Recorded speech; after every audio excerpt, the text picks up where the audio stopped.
Creepypastas para tener de fondo mientras te comes un bolillo pa'l susto. Muy buenas gente de YouTube, que transa mi gente, en este día de hoy les traigo otras historias creepy horror, si gustan pueden apoyarme dando like y suscribiéndose al canal. Ahora sin más que agregar comencemos. He visto muchas cosas de terror y paranormal. Los pies amarillos que me miraban desde la cama. Los pies amarillos que me miraban desde la cama. Mi nombre es Matías. Hasta ese día en el colegio, creía que las casas solo guardaban recuerdos.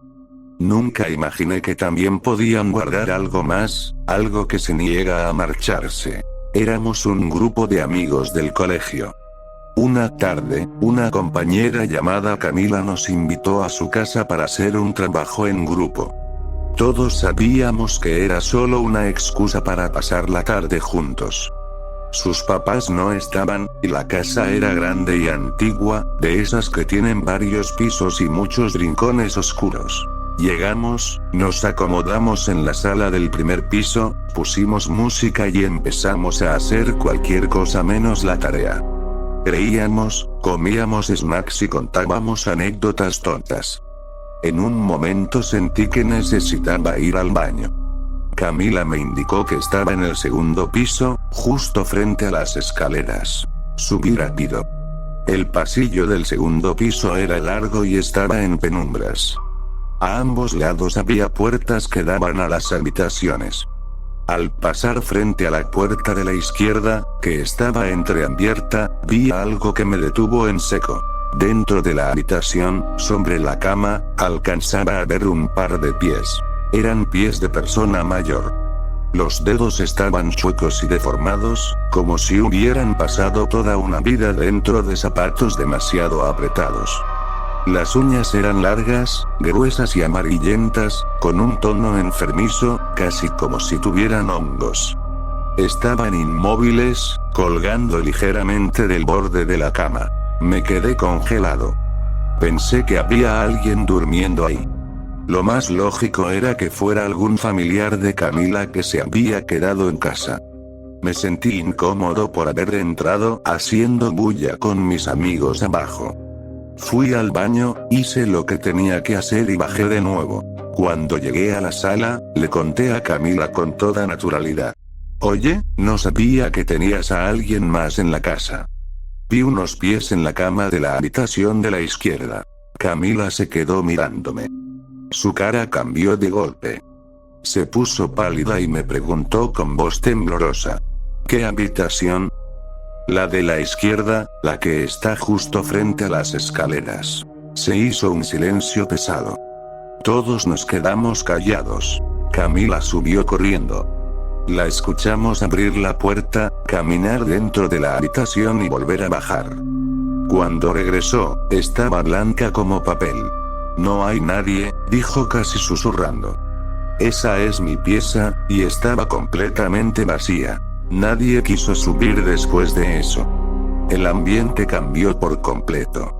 Todos estábamos tensos, mirando constantemente hacia las escaleras. Intentamos seguir con la tarde, pero ya nadie tenía ganas de ir. Más tarde, cuando llegó la mamá de Camila, le contamos lo que había pasado.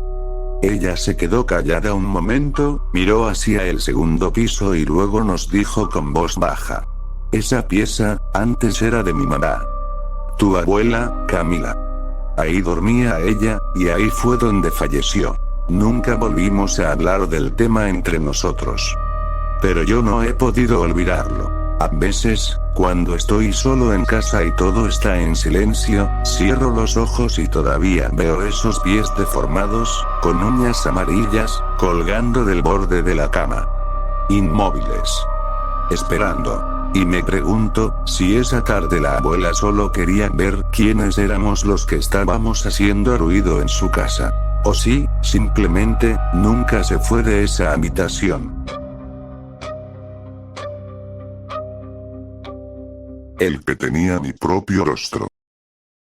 El que tenía mi propio rostro. Mi nombre es Ángel. Tengo 14 años y hasta hace poco pensaba que todo lo extraño que veía era solo pareidolia, esa tendencia del cerebro a encontrar formas conocidas donde no las hay.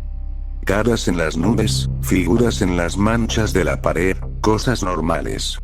Pero ya no estoy tan seguro. Lo que me está pasando va más allá de simples ilusiones. Todo empezó hace unos meses.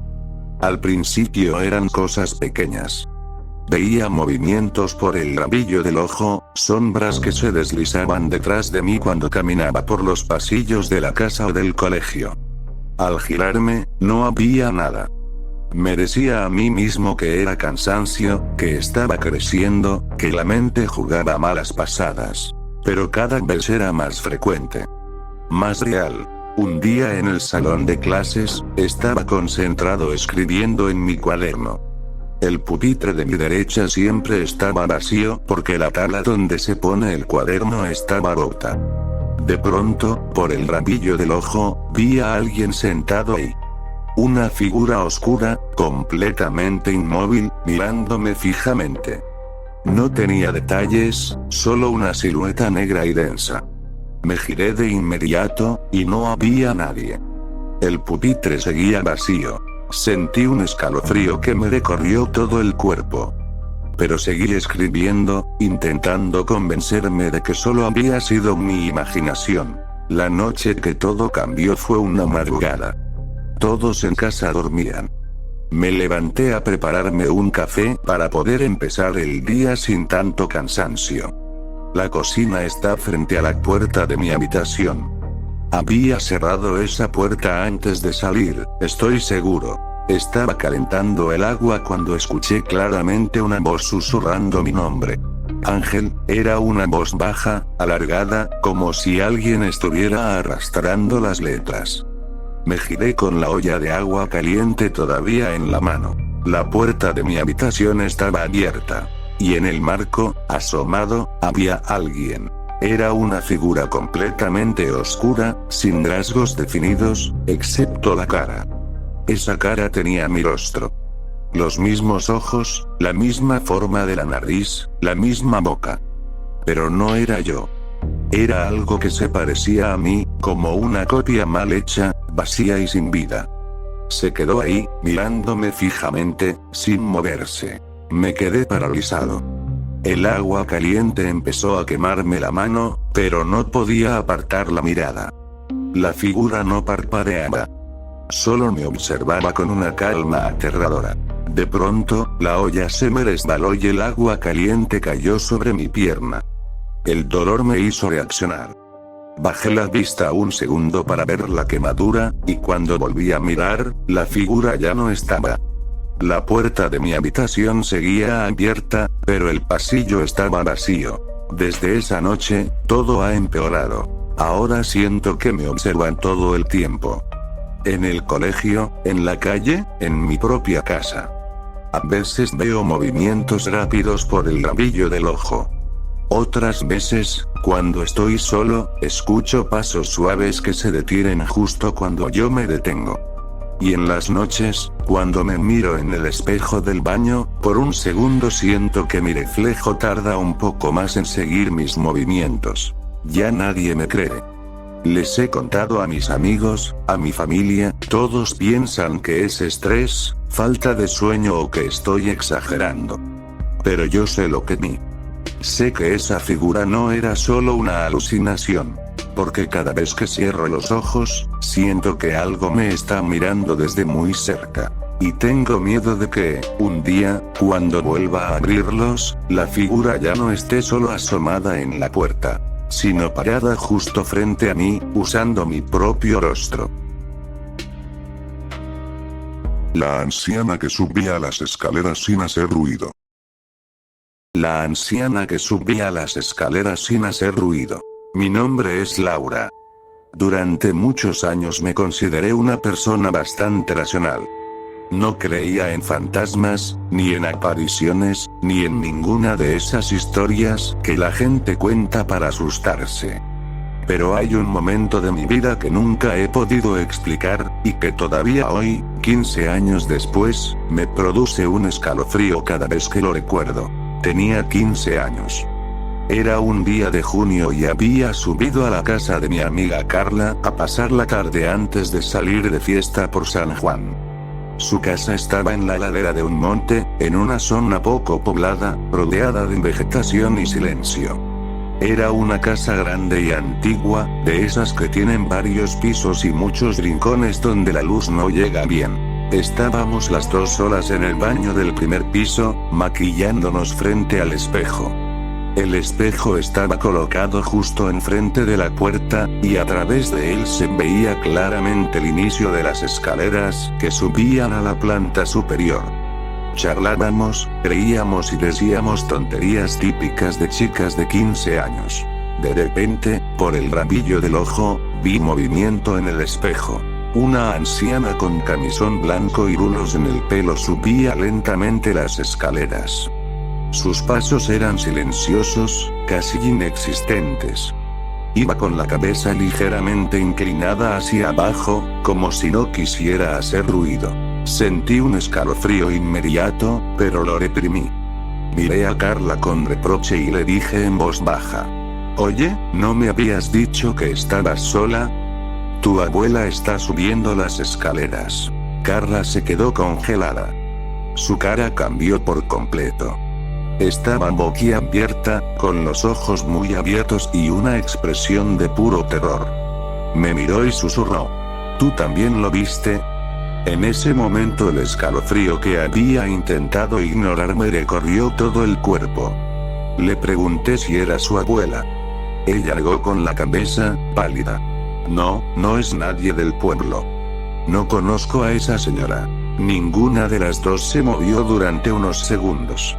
La posibilidad de que la anciana hubiera dado media vuelta y bajado era imposible, porque la habíamos visto claramente a través del espejo. Tenía que seguir arriba. Aunque las dos estábamos muertas de miedo, decidimos subir. Si alguna anciana se había perdido y había entrado en la casa, quizá necesitaba ayuda. O al menos eso nos dijimos para justificar nuestra decisión, porque en realidad queríamos huir, pero algo nos impulsaba a comprobarlo. Subimos las escaleras con el corazón en la garganta. Yo me quedé en el rellano haciendo guardia, mientras Carla revisaba todas las habitaciones de la planta superior. La escuché abrir puertas, caminar, mirar debajo de las camas. Cuando regresó conmigo, estaba más pálida que antes. «No hay nadie», susurró. «He mirado en todas las habitaciones. No hay nadie». Nos quedamos ahí, en silencio, mirando las escaleras vacías. Ninguna de las dos se atrevió a decir en voz alta lo que estábamos pensando. Esa tarde bajamos rápidamente, recogimos nuestras cosas y nos fuimos de la casa mucho antes de lo planeado.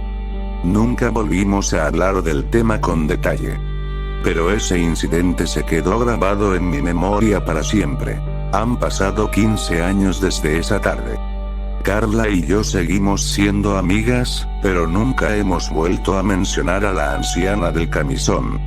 A veces, cuando estoy sola en casa y escucho algún ruido en el piso de arriba, no puedo evitar pensar en ella. Me pregunto si realmente era un fantasma.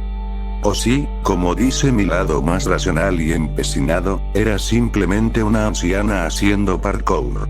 Pero en el fondo, sé que ninguna de las dos explicaciones es del todo cierta. Porque si era un fantasma, ¿por qué subió las escaleras y nunca bajó? Y si era una anciana real, ¿cómo desapareció sin dejar rastro en una casa donde solo estábamos nosotras dos? Las voces que me llamaron desde la cocina vacía. Las voces que me llamaron desde la cocina vacía. Mi nombre es Daniel. Hoy tengo 20 años y todavía, cuando estoy solo en casa y escucho la lluvia caer, siento un nudo en el estómago.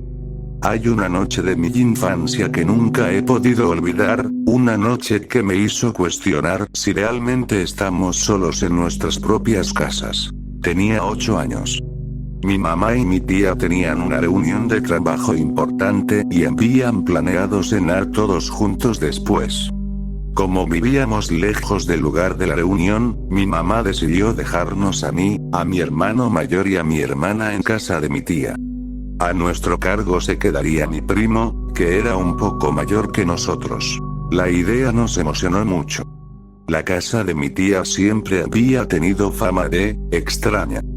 Mi primo nos contaba historias de voces que se escuchaban por las noches, sombras que cruzaban los pasillos y objetos que se movían solos. La familia de mi tía estaba acostumbrada a esas cosas. Decían que era normal en esa casa. Esa tarde, alrededor de las 6:30, el cielo ya estaba completamente negro y amenazaba con una tormenta fuerte. Hacía mucho frío. Mi primo estaba arriba en su habitación haciendo trabajos de la universidad, mientras nosotros tres veíamos La Era del Hielo 4 en la sala. A media película nos dio hambre y decidimos comprar botanas. Mis hermanos se ofrecieron a ir a la tienda que estaba doblando la esquina. Antes de salir, me encargaron ir al patio trasero a descolgar la ropa que estaba tendida, porque ya se escuchaban truenos y faltaba poco para que empezara a llover. Ellos salieron y yo me quedé solo en la casa. No recuerdo exactamente cuánto tiempo tardé en descolgar toda la ropa, pero fue bastante. La cesta era grande y apenas me cupo todo. Cuando terminé, entré, cerré la puerta del patio y dejé la cesta en el suelo. Caminé hacia la sala, me senté en el sillón y justo en ese momento empezó a llover con fuerza. El ambiente cambió de golpe. La casa quedó en completo silencio, roto solo por el ruido de la lluvia golpeando el techo. Mi primo estaba 2 pisos arriba, así que apenas se notaba su presencia. Prácticamente estaba solo. La luz era muy tenue, solo la que salía de la televisión con la película pausada. Todo se sentía equivocado. Muy oscuro. Muy silencioso. Empecé a sentir un miedo profundo, de esos que te suben desde el estómago. No quería ni levantarme a encender las luces. Solo deseaba que mis hermanos regresaran rápido. Los minutos parecían horas. Miraba a todas partes con terror, hasta que me concentré en la imagen congelada de la televisión. Fue entonces cuando lo escuché. Una voz suave, casi un susurro, pero clara, provenía desde la cocina. Daniel, me quedé rígido. Pensé que era mi hermana jugando. La voz sonó otra vez, un poco más cerca. Ven, y luego. Ven, estamos aquí, acércate más para verte. Sentí un alivio momentáneo. Pensé que mis hermanos habían regresado muy rápido y me estaban haciendo una broma. Respondí en voz alta. ¿Qué quieren? Entonces escuché una voz más grave, casi ronca. Ven, me puse de pie y caminé lentamente hacia la cocina. Mientras me acercaba, las voces seguían susurrando cosas que no lograba entender bien por el ruido de la lluvia. También escuchaba risas. Pequeñas risas contenidas, como si varias personas intentaran no reírse a carcajadas. Cada vez sonaban más fuertes. La cocina tenía una puerta. Me acerqué hasta quedar a solo unos centímetros. Estiré la mano para abrirla, con la intención de asustarlos yo a ellos. Las risas eran más claras ahora, casi al lado mío. Justo cuando iba a empujar la puerta, escuché el ruido de la puerta principal abriéndose. Miré por la ventana y vi a mis hermanos entrando, empapados por la lluvia. En ese preciso instante, las voces y las risas cesaron por completo. Me quedé paralizado. No sentía las piernas. Mis hermanos entraron y me vieron con la cara descompuesta. Corrí hacia ellos, los abracé fuerte y les conté todo entre sollozos. Las voces, las risas, que me habían llamado por mi nombre. Ellos se quedaron pálidos. Me juraron que habían tardado más tiempo en la tienda por la lluvia fuerte y que nunca habían entrado por la cocina. Subimos a buscar a mi primo, que siempre había estado arriba en su habitación. Él bajó confundido y revisó la cocina conmigo. No había nadie. Absolutamente nadie. Esa noche solo estábamos nosotros 4 en la casa. Al día de hoy, sigo sin saber a quién o a qué escuché llamándome desde la cocina vacía. Lo que más me perturba son las risas. Esa risa contenida, como si varios seres estuvieran divirtiéndose con mi miedo. Y sobre todo, me pregunto una y otra vez, ¿qué habría pasado si hubiera abierto esa puerta?